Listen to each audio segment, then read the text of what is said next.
LBC. Let me just read exactly what it is so that I represent it fairly. I hope and pray you are well, it says. Please suspend all tabligh, I hope I'm saying that right. That means spreading the message of Islam in stalls, leafleting and classes, in mosques as well, for 2 weeks. So suspend the spreading of Islam for 2 weeks. Please also provide manpower for security in mosques. Please ask all able-bodied men above the age of 18 to provide duties. Keep me informed. Female members should avoid going out to public places and to be vigilant. Now, some elements of that advice are perfectly sensible. It's, I imagine, things that the Jewish community have done in cities like London and others in the light of attacks on Jews, having security at their mosques and at their public events and such like. But this particular advice for female members to avoid going out to public places, what do you think of that? Good advice or bad advice? But is this good advice to stay close to home, to not go to public places?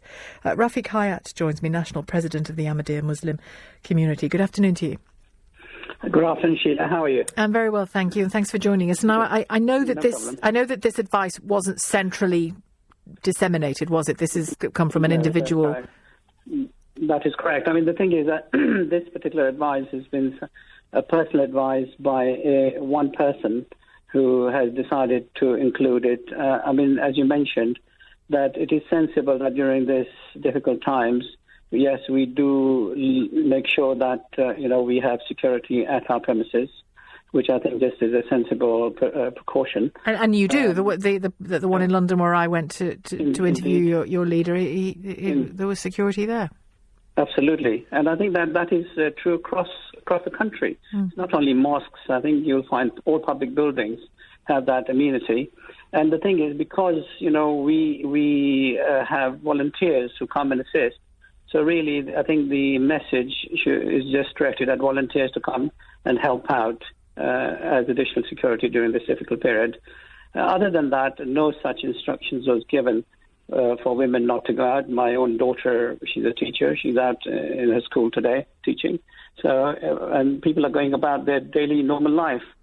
So I think it's just somebody who has, without authority, issued that on his own accord, so which is not correct. Yeah, I think it's an understandable response. I just don't think it's a wise response. No, indeed. I mean, this is not the response that the community has given, and it's certainly not a response that I would give. I think our women should just go out in their normal routine duties.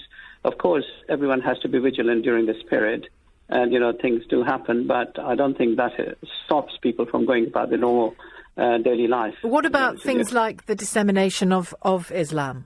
For example, those stalls that you see out and about. The suggestion again is to suspend those for 2 weeks. Sure. Let me just read you a message that the head of our community has given out after the incident. He said, on behalf of the Ahmadiyya Muslim community worldwide, I express my heartfelt sympathies and condolences to the French nation, its people, government, following the heinous terrorist attack that has taken place in Paris. The brutal and inhumane attack can only be condemned in the strongest possible terms. I would also like to reiterate that all forms of terrorism and extremism are completely against the true teaching of Islam. The Holy Quran has said that to kill even one innocent person is akin to killing all of mankind. Thus, under no circumstances can murder ever be justified, and those who seek to justify their hateful acts are, in the name of Islam, are serving only to defame it in the worst possible way. Our sympathies and prayers are with the victims of the attack and all those who will be left bereaved or affected in any way. May God Almighty grant patience to them all, and hope to pray that the perpetrators of these evil acts are swiftly brought to justice. I think we can all, most people listening would support those words wholeheartedly, Rafiq Hayat. Can I ask you on a more practical level, Sure. About not just Muslims' response and not just Muslim women's response, everybody's response to this? I'll tell you what one of my first responses to Paris was, over the weekend anyway, not immediately as I saw the events unfold, but was to contact a very good friend of mine who's Muslim. We used to work together. She's a journalist as well. And I said to her, do you know what? I really feel, I've been thinking for some time, we need to do something here. We need to, because I'm a person of faith as well, and so is she. And we have Jewish friends who are, and other Christian denominations, and clearly people of no religious faith as well. And I said, why don't we have some kind of event all together, get some publicity for it, invite people to it, and get just a small way of presenting some cohesion to the people around us and anyone else who cares to look, because I felt the need for that to happen. Sheila, I totally agree. And in fact, we are doing exactly that this Friday. You know, we did that last time when there was the Charlie Hebdo affair, and even before when the burning of the Quran. All of these we hold, as you know, you've been there, we hold a session with different communities, Christians, the Jewish, the Hindus, the Sikhs. All of them come to our mosque. We firstly offer a silent prayer for the victims. And then secondly, you know, all of us, we strongly condemn what is going on. And we speak with one voice. And they matter.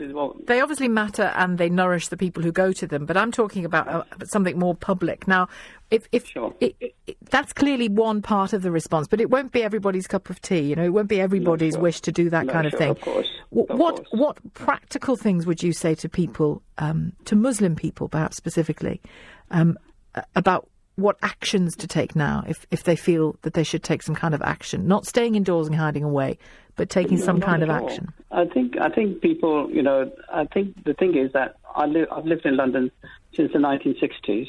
London is one of the most cosmopolitan, tolerant cities in the world. And all the people here, I think we saw after 7/7 that people of London showed great tolerance, and there was no reaction whatsoever. So, to be honest with you, as a community of Londoners, we should all speak with one voice, and we should condemn what has happened in Paris. But at the same time, we should show that we are going to lead our normal lives and be out there doing our normal work. And that is one way of showing people who wish to divide our society that we're not going to allow that to happen. And do it with one another, not just in small little satellite groups. Rafiq Hayat, thank you, National President of the Ahmadiyya Muslim Community.